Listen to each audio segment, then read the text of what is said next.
ನಮಸ್ಕಾರ. ರಾಜ್ ನ್ಯೂಸ್ಗೆ ಸ್ವಾಗತ. ಇದೀಗ ಹೆಡ್ಲೈನ್.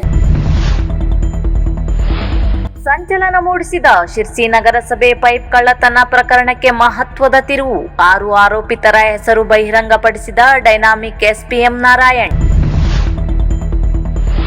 ಮನೆ ಕಳೆದುಕೊಂಡ ರಾಧಾ ಕುಟುಂಬಕ್ಕೆ 1 ಲಕ್ಷ ರೂಪಾಯಿ ಪರಿಹಾರದ ಜೊತೆಗೆ ತಮ್ಮ ಸ್ವಂತ ಹಣವನ್ನು ನೀಡಿ ಮಾನವೀಯತೆ ಮೆರೆದ ಶಾಸಕ ಭೀಮಣ್ಣ ನಾಯ್ಕ್.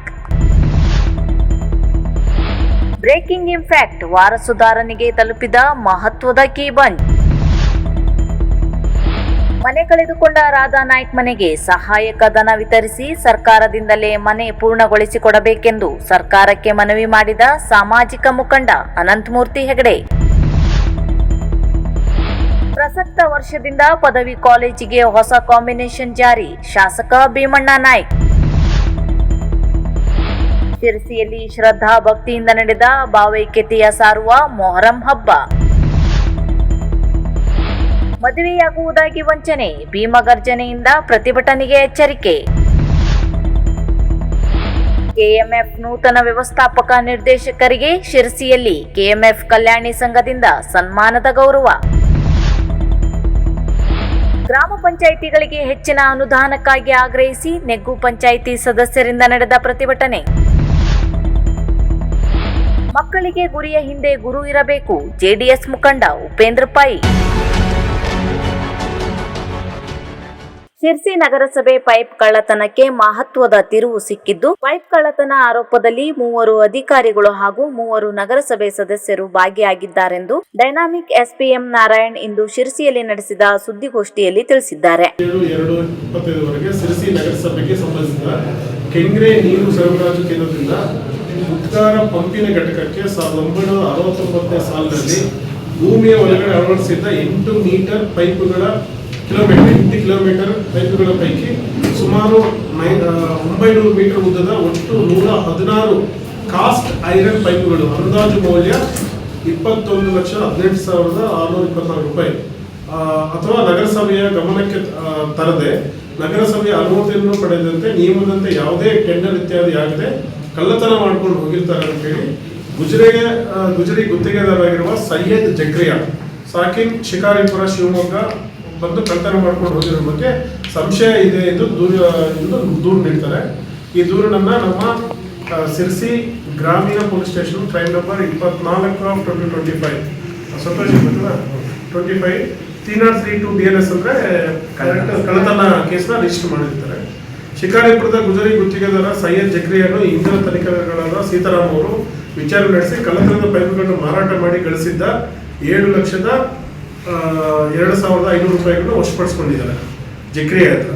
ಆತನ ವಿಚಾರಣೆಯಲ್ಲಿ ನಗರಸಭೆ commissioner Kantharaju, junior engineer Sufiyan ಅಂದ್ರೆ ಯಾರು ಕಂಪ್ಲೇಂಟ್ ಕೊಟ್ಟಿದ್ದಾರಲ್ಲ ಅವರು, ಮತ್ತೆ AEE ಪ್ರಶಾಂತ್ ವರ್ಣೇಕರ್, ನಗರಸಭೆ ಅಧ್ಯಕ್ಷ ಗಣಪತಿ ನಾಯ್ಕ್, ಮತ್ತೆ ನಗರಸಭೆ ಸದಸ್ಯರಾದಂಥ ಕುಮಾರ ಬೋರೇಕರ್ ಮತ್ತೆ ಯಶವಂತ ಮರಾಠೆ ಅವರ ಸಹಕಾರ ಮತ್ತು ಅನುಮತಿಯಿಂದಲೇ ಪೈಪ್ಗಳನ್ನು ತೆಗೆದುಕೊಂಡು ಹೋಗಿರುವುದಾಗಿ ತಿಳಿಸಿದಂತೆ ಎಲ್ಲರನ್ನೂ ವಿಚಾರಣೆಗೆ ಒಳಪಡಿಸಲಾಗಿದೆ. ಅಂದ್ರೆ ಜಕ್ರಿಯಾ ಅವ್ರನ್ನ ನಾವು ಈ ಕೇಸಲ್ಲಿ ನಾವು ವಿಚಾರಣೆ ಮಾಡಿದಾಗ ಇವರೆಲ್ಲರೂ ನಾವು ಮಾತಾಡಿ ನೀವು ಇದನ್ನು ತಗೊಂಡು ಹೋಗಿ ಅಂತ ಅವ್ರ ಗಮನಕ್ಕೆ ತಂದ ಮೇಲೆ ನಾನು ತಗೊಂಡು ಹೋಗಿದ್ದೀನಿ, ನಾನು ಕಳ್ಳತನ ಮಾಡಲಿಲ್ಲ ಅಂತ ಅವರು ಸ್ಟೇಟ್ಮೆಂಟ್ ಕೊಟ್ಟಿದ್ದಾರೆ. ಅದಾದ್ಮೇಲೆ ಹಾಲಿ ಸಿರಿಸಿ ಗ್ರಾಮೀಣ ಪೊಲೀಸ್ ಠಾಣೆಯ ನಿರೀಕ್ಷಕರಾದಂಥ ಮಂಜುನಾಥ್ ಗೌಡ ಅವರು ತನಿಖೆಯನ್ನು ಮುಂದುವರಿಸಿದ್ದು, ಈವರೆಗೆ ಮಾಡಿರೋ ತನಿಖೆಯಿಂದ ಆರೋಪಿ ಸೈಯದ್ ಜಕ್ರಿಯಾ ಈ ಹಿಂದೆ ನಗರಸಭೆಯಿಂದ KTTP ಕಾಯ್ದೆ ಅಡಿಯಲ್ಲಿ ಟೆಂಡರ್ ಪಡೆದು 2024ನೇ ಸಾಲಿನಲ್ಲಿ ಪತ್ರಿಕಾ ಭವನದಿಂದ ರಾಘವೇಂದ್ರ ಸರ್ಕಲ್ ವರೆಗೆ ಅಳವಡಿಸಲಾಗಿದ್ದ ಕಾಸ್ಟ್ ಐರನ್ ಪೈಪುಗಳನ್ನು ಹರಾಜು ಮೂಲಕ ಖರೀದಿಸಿದ್ದು, ಅದರಲ್ಲಿ ನಷ್ಟಕ್ಕೆ ಒಳಗಾಗಿದ್ದರಿಂದ ತನಗೆ ಪರಿಚಯವಿದ್ದ ನಗರಸಭಾ ಸದಸ್ಯರ ಮೂಲಕ ಕಮಿಷನರ್ ಹಾಗೂ ಇಂಜಿನಿಯರ್ ಅವರೊಂದಿಗೆ ಪಿತೂರಿ ಮಾಡಿ ಫೆಬ್ರವರಿ ತಿಂಗಳಲ್ಲಿ ಈ ಅಪರಾಧ ಕೃತ್ಯವನ್ನು ಮಾಡಿರುವುದು ಸಾಬೀತಾಗಿರುತ್ತದೆ. ತನಿಖೆಯಲ್ಲಿ ಈವರೆಗೆ ಒಟ್ಟು 3 JCB, 1 ಕ್ರೇನ್, 2 ಲಾರಿಗಳನ್ನು ವಶಪಡಿಸಿಕೊಳ್ಳಲಾಗಿದೆ. 18,500 ರೂಪಾಯಿ ಇದ್ದು ವರದಿ ಪಡೆಯಲಾಗಿದೆ. ಅಲ್ಲದೆ ಘಟನೆ ನಡೆದ ದಿನ ಅಧಿಕಾರಿಗಳು ಕೇಂದ್ರ ಸ್ಥಾನದಲ್ಲಿ ಇರಲಿಲ್ಲವೇ ಎಂಬ ಬಗ್ಗೆ ವರದಿ ಪಡೆಯಲಾಗಿದೆ. ಆರೋಪಿತ ಸೈಯದ್ ಜಕ್ರಿಯಾ ಈತನ ಖಾತೆಯಿಂದ ನಗರಸಭಾ ಸದಸ್ಯ ಯಶವಂತ ಮರಾಠೆ ಖಾತೆಗೆ ಹಣ ವರ್ಗಾವಣೆ ಆಗಿರುವ ಬಗ್ಗೆ ದಾಖಲೆ ಸಂಗ್ರಹ ಆಗಿದೆ. ಈ ಪ್ರಕರಣದಲ್ಲಿ ಈವರೆಗೆ ಮಾಡಿದ ತನಿಖೆಯಲ್ಲಿ ಆರೋಪಿತರಾದ ನಗರಸಭಾ commissioner Kantharaju, junior engineer Sufiyan Byari, AEE Prashanth Barbekar, ನಗರಸಭೆ ಮಾಜಿ ಅಧ್ಯಕ್ಷ ಹಾಲಿ ಸದಸ್ಯರಾಗಿರುವ ಗಣಪತಿ ನಾಯ್ಕ್, ನಗರಸಭೆ ಸದಸ್ಯ ಕುಮಾರ್ ಬೋರ್ಕರ್, ಯಶವಂತ ಮರಾಠೆ ಇವರು ಈ ಸ್ವತ್ತುಗಳನ್ನು ಯಾವುದೇ KTPP ಕಾಯ್ದೆ ಅಡಿಯಲ್ಲಿ ತಗೊಳ್ಳೋದಕ್ಕೆ ಅವಕಾಶ ಮಾಡಿದ ಈ ಜಕ್ರಿಯಾಗೆ ಇದನ್ನೆಲ್ಲ ತಗೊಂಡು ಹೋಗೋದಕ್ಕೆ ಅನುಮತಿ ಕೊಟ್ಟು ಇದು ಸರ್ಕಾರ ಕಾಪಾಡಿಕೊಳ್ಳುವುದು, ನೋಡಿಕೊಳ್ಳುವುದು, ನಿರ್ವಹಣೆ ಮಾಡುವುದು ತಮ್ಮ ಕರ್ತವ್ಯ ಆಗಿದ್ದು ಅದನ್ನು ಉಲ್ಲಂಘಿಸಿ ಅಕ್ರಮವಾಗಿ ಲಾಭ ಮಾಡಿಕೊಳ್ಳುವುದಕ್ಕೋಸ್ಕರ ಈ ಪ್ರೊಕ್ಯೂರ್ಮೆಂಟ್ ಟೆಂಡರ್ ಕರೆಯದೆ ಸರ್ಕಾರಿ ಸ್ವತ್ತನ್ನು ಕಳುವು ಮಾಡಿಕೊಂಡು ಹೋಗಲು ಅಪ್ರಾಮಾಣಿಕವಾಗಿ ಆರೋಪಿಗಳಾದ ಸೈಯದ್ ಜಕ್ರಿಯಾ, ಡಾಕ್ಟರ್ ಶಿಕಾರಪುರ ಇವರೊಂದಿಗೆ ಸೇರಿ ಇದು ಸಹಿತ 3-5 ರೀತಿಯಲ್ಲಿ BNSS ಅಲ್ಲಿ ಇವರು ಅಪರಾಧ ಮಾಡಿದ್ದು ಸಾಬೀತಾಗಿರುತ್ತೆ. ಸೈಯದ್ ಜಕ್ರಿಯಾ ಇವರು ಇನ್ನುಳಿದ ಆರೋಪಿಗಳಿಗೆ ಸೇರಿಕೊಂಡು ಇವನ ದುಷ್ಪ್ರೇರಣೆಯಿಂದ ಅಕ್ರಮವಾಗಿ ಸರ್ಕಾರಿ ಸ್ವತ್ತುಗಳನ್ನು ಕಳ್ಳತನ ಮಾಡಿಕೊಂಡು ಹೋಗಿ ಸಾಕ್ಷ್ಯ ನಾಶ ಮಾಡಿ ಕಲಂ 303/2 ಅಂತಿಮ ವರದಿಯನ್ನು ನ್ಯಾಯಾಲಯಕ್ಕೆ ಸಲ್ಲಿಸಲು ಸೇವೆಯಿಂದ ತೆಗೆದುಹಾಕಲು ಪ್ರಾಧಿಕಾರಿ ಯಾರು ಎನ್ನುವ ಬಗ್ಗೆ ದಾಖಲಾತಿಯನ್ನು ಈಗಾಗಲೇ ನಾವು ಮಾನ್ಯ ನಿರ್ದೇಶಕರು ಪೌರಾಡಳಿತ ನಿರ್ದೇಶನಾಲಯ ಬೆಂಗಳೂರು ಈ ಹಿಂದೆ ನಮ್ಮ ಜಿಲ್ಲಾಧಿಕಾರಿ ಮರಾಠಿಕೊಪ್ಪದಲ್ಲಿ ದರೆ ಕುಸಿತದಿಂದ ಮನೆ ಕಳೆದುಕೊಂಡ ರಾಧಾನಾಯ್ಕ್ ಮನೆಗೆ ಶಾಸಕರು AC ಕುಮಾರಿ ಕಾವ್ಯರಾಣಿ ಇವರೊಂದಿಗೆ ಭೇಟಿ ನೀಡಿ ಆ ಕುಟುಂಬಕ್ಕೆ ಧೈರ್ಯ ತುಂಬಿ ಸರ್ಕಾರದಿಂದ ನೀಡಲಾದ 1 ಲಕ್ಷ ರೂಪಾಯಿ ಪರಿಹಾರ ಹಾಗೂ ತಮ್ಮ ಕೈಯಿಂದಲೂ ಕೂಡ ಧನ ಸಹಾಯ ಮಾಡಿದರು. ನಂತರ ಅವರು ಮಾತನಾಡಿ, ನಿಮ್ಮ ಹಿಂದೆ ಸರ್ಕಾರ ಇದೆ, ಯಾವುದೇ ಕಾರಣಕ್ಕೂ ಹೆದರುವ ಅವಶ್ಯಕತೆ ಇಲ್ಲ. ಮಳೆ ಮುಗಿಯುವವರೆಗೂ ಸ್ಥಳಾಂತರಗೊಳ್ಳಿ. ಮಳೆ ಮುಗಿದ ಮೇಲೆ ಸರ್ಕಾರದಿಂದ ಏನಾಗುತ್ತೋ ಅದನ್ನು ಮಾಡುವುದಾಗಿ ಭರವಸೆ ನೀಡಿದರು. ಈ ಸಂದರ್ಭದಲ್ಲಿ ಪ್ರಭಾರ ತಹಸೀಲ್ದಾರ್ ರಮೇಶ್ ಹೆಗಡೆ, ಪ್ರಭಾರ ಪೌರಾಯುಕ್ತರಾದ ಶಿವರಾಜ್, ನಗರಸಭೆ ಸದಸ್ಯರಾದ ಪ್ರದೀಪ್ ಶೆಟ್ಟಿ, ಪ್ರಮುಖರಾದ ನಾಗರಾಜ್ ಮುರುಡೇಶ್ವರ್, ಶ್ರೀಧರ್ ಮೊಗೇರ್, ಗಣೇಶ್ ದಾವಣಗೆರೆ ಇತರರು ಉಪಸ್ಥಿತರಿದ್ದರು. ನಾವು ತಹಸೀಲ್ದಾರ್, ಕಮಿಷನರ್, ನಮ್ಮ ಕೌನ್ಸಿಲ್ ಪ್ರದೀಪ್, ಈಗ ಅನೇಕ ಮುಖಂಡರೆಲ್ಲ ಸೇರಿ ಎಲ್ಲ ಭಾಗದಲ್ಲಿ ನಾವು ವಿಚಾರ ಮಾಡಿದ್ದೀವಿ. ಅವ್ರ ಬದುಕಿಗಾಗಿ ಮನೆ ಕಟ್ಕೊಂಡಿರುವಂಥದ್ದು ತಪ್ಪು ಹೇಳೋಕ್ಕಾಗಲ್ಲ. ಗುಡ್ಡದ ಅಂಚಿನಲ್ಲಿ ಎಲ್ಲ ಕಟ್ಕೊಂಡಿದ್ದಾರೆ.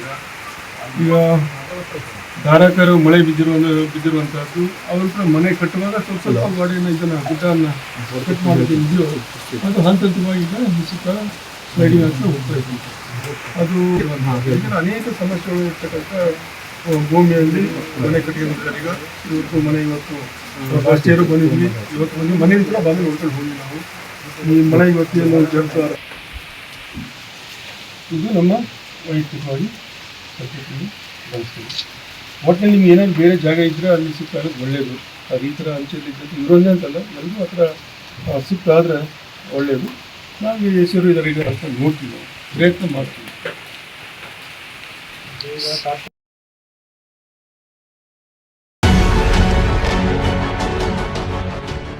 ಭಾರತ್ ಗ್ಯಾಸ್ನ ರವಿ ಶೆಟ್ಟಿ ಎಂಬುವವರು ಕಳೆದ 2 ದಿನಗಳ ಹಿಂದೆ ಶಿರಸಿಯ ಕುಮಟಾ ರಸ್ತೆಯಲ್ಲಿರುವ ಲಿಂಗದ ಕೋಣ ದೇವಸ್ಥಾನದ ಹತ್ತಿರ ಕಳೆದುಕೊಂಡಿದ್ದ ಕೀ ಬಂಚ್ ಅನ್ನು ರಾಜ್ ಬಿಗ್ ಬ್ರೇಕಿಂಗ್ ಮೂಲಕ ಪಡೆದುಕೊಂಡಿದ್ದಾರೆ. ಅವರು ಕಳೆದುಕೊಂಡಿದ್ದ ಕೀ ಬಂಚ್ ಕಡೆಕೋಡಿಯವರಿಗೆ ಸಿಕ್ಕಿತ್ತು. ಅದನ್ನು ಅವರು ಬಿಗ್ ಬ್ರೇಕಿಂಗ್ ಮೂಲಕ ತಿಳಿಸಿದರು. ಸುದ್ದಿ ಪ್ರಕಟಿಸಿದ ಕೆಲವೇ ನಿಮಿಷದಲ್ಲಿ ರವಿ ಶೆಟ್ಟಿ ನೋಡಿ ಕಡೆಕೋಡಿಯವರನ್ನು ಸಂಪರ್ಕಿಸಿ ಕೀ ಬಂಚ್ ಪಡೆದುಕೊಂಡಿದ್ದಾರೆ. ಈ ಬಗ್ಗೆ ಬಿಗ್ ಬ್ರೇಕಿಂಗ್ ಮತ್ತು ಕಡೆಕೋಡಿಯವರಿಗೆ ಧನ್ಯವಾದ ತಿಳಿಸಿದರು. ಚಾವಿ ಕಳೆದೋಗಿತ್ತು ನೀಲಕಂಠಿ ರೋಡಲ್ಲಿ. ಅದನ್ನು ಯಾರೋ ಒಂದು ಚಿಕ್ಕದವರು ನಮ್ಮ ಕೋಡೆ ಅವರ ಅಂಗಡಿಗೆ ಮುಗಿಸಿದ್ರು. ಅದು ನಮ್ಗೆ ಇವತ್ತಿನವರೆಗೂ ಗೊತ್ತಿಲ್ಲಾಗಿತ್ತು. ಆ ರಾಜ್ ಬ್ರೇಕಿಂಗ್ ನ್ಯೂಸಲ್ಲಿ ನಮಗೆ ಆ ಆ್ಯಡ್ ನೋಡಿ ತಕ್ಷಣ ನಾವು ಅವ್ರನ್ನ ಫೋನ್ ಮಾಡಿ ಸಂಪರ್ಕಿಸಿದಾಗ ನಮ್ಮ ಕೋಡೆ ಅವ್ರಿಗೆ ಸಿಕ್ಕಿದೆ ಅಂತ ಮಾಹಿತಿ ಬಂತು. ಆದ್ದರಿಂದ ರಾಜ್ ಟಿವಿಯಿಂದ ಭಾರಿ ಒಂದು ಅನುಕೂಲ ಆಯಿತು. ತುಂಬ ತುಂಬ ಧನ್ಯವಾದಗಳು ರಾಜ್ ನ್ಯೂಸ್ ಚಾನಲ್.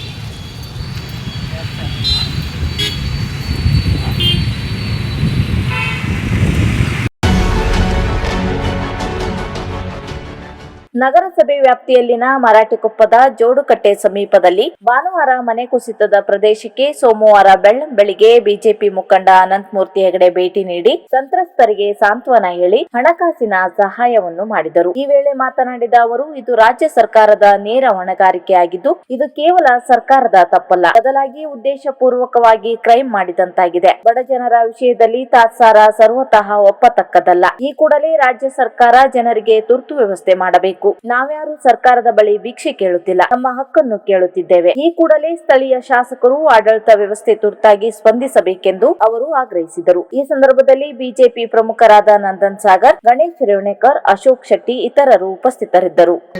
ಭಿಕ್ಷೆ ಕೊಡಿ ಅಂತ ಕೇಳ್ತಾ ಇಲ್ಲ. ಈ ನಿಮ್ಮ ತಪ್ಪಿಂದ ಆಗಿರುವಂಥದ್ದು, ಇದು ಈ ಮನೆ ಬಿದ್ದಿರುವಂಥದ್ದು ನಿಮ್ಮ ಅಪರಾಧದಿಂದ, ನೀವು ಮಾಡಿದ ಕ್ರೈಮಿಂದ. ಅದು ಈ ಮನೆ ಸಂಪೂರ್ಣ ವೆಚ್ಚವನ್ನು ಹಿಂದೆ ಕೇರಳದಲ್ಲಿ ಭೂಕುಸಿತ ಉಂಟಾಯಿತು. ಆಗ ಸನ್ಮಾನ್ಯ ಸಿದ್ದರಾಮಯ್ಯನವರು ಕೇರಳಕ್ಕೆ 100 ಮನೆ ಕಟ್ಸ್ಕೊಡ್ತೇನೆ, 100 ಮನೆ ಕಟ್ಸ್ಕೊಟ್ರು. 1 ಲಕ್ಷ ರೂಪಾಯಿ ಕೊಟ್ಟಿಲ್ಲ. ನಾವು ಗಮನಿಸಬೇಕು, ಕೇರಳಕ್ಕಾದ್ರೆ ನೀವು 100 ಮನೆ ಕಟ್ಸ್ಕೊಡ್ತೀರಿ, ಕರ್ನಾಟಕದ ಮನೆ ಬಿದ್ದರೆ ನೀವು 1,50,000 ಭಿಕ್ಷೆ ಕೊಡ್ತೀರಿ ಅಂತಂದ್ರೆ ಇದು ಯಾವ ನ್ಯಾಯ? ಇದನ್ನು ಕೂಡ ನಾವು ಕೇಳಬೇಕಾಗ್ತದೆ. ಆದ್ದರಿಂದ ನಾವು ಇದನ್ನ ಇಲ್ಲಿಗೆ ಬಿಡುವಂಥ ಪ್ರಶ್ನೆ ಇಲ್ಲ.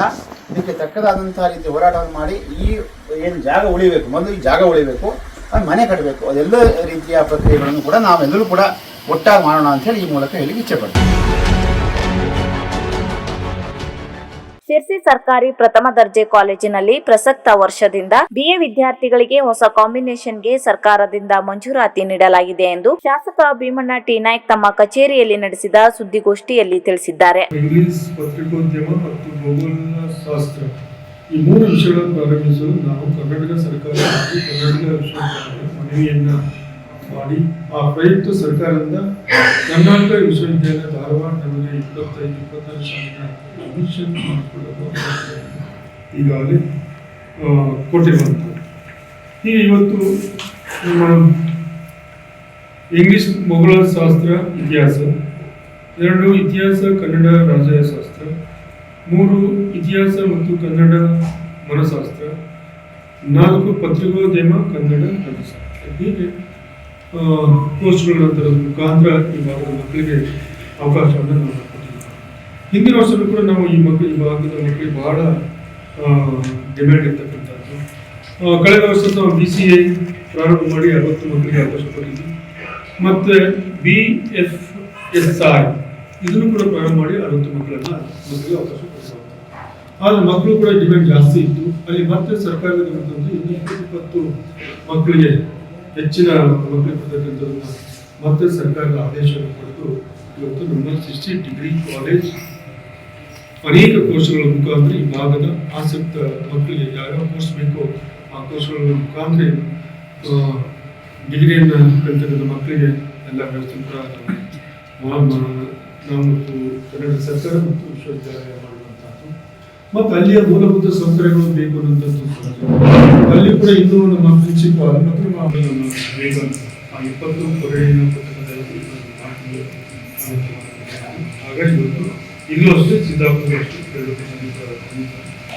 ಈಗ ಒಟ್ಟಲ್ಲಿ ಈ ಭಾಗದ ಆಸಕ್ತ ಮಕ್ಕಳಿಗೆ ಇನ್ನೂ ಹೆಚ್ಚಿನ ಕೋರ್ಸ್ಗಳನ್ನು ಅದರ ಮುಖಾಂತರ ಶಿಕ್ಷಣಕ್ಕೆ ಯಾವುದೇ ರೀತಿಯ ತೊಂದರೆ ಆಗಲಿ ಇರೋ ರೀತಿಯಲ್ಲಿ ಆ ಒಂದು ಕೆಲಸವನ್ನು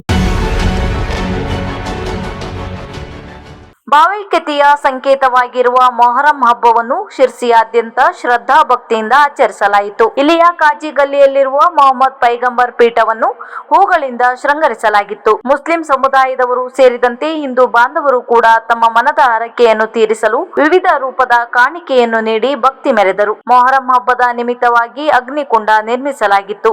ಕಾಜಿಗಲ್ಲಿಯ ಮೊಹರಂ ಕಮಿಟಿಯ ಅಧ್ಯಕ್ಷ ಅಹಮದ್ ಖಾನ್ ಬನವಾಸಿ, ಉಪಾಧ್ಯಕ್ಷ ಮುನಾಫ್ ಸಾಬ್ ಅಂಗಡಿ ಮೊಹರಂ ಹಬ್ಬದ ಯಶಸ್ಸಿಗಾಗಿ ಸಹಕರಿಸಿದರು.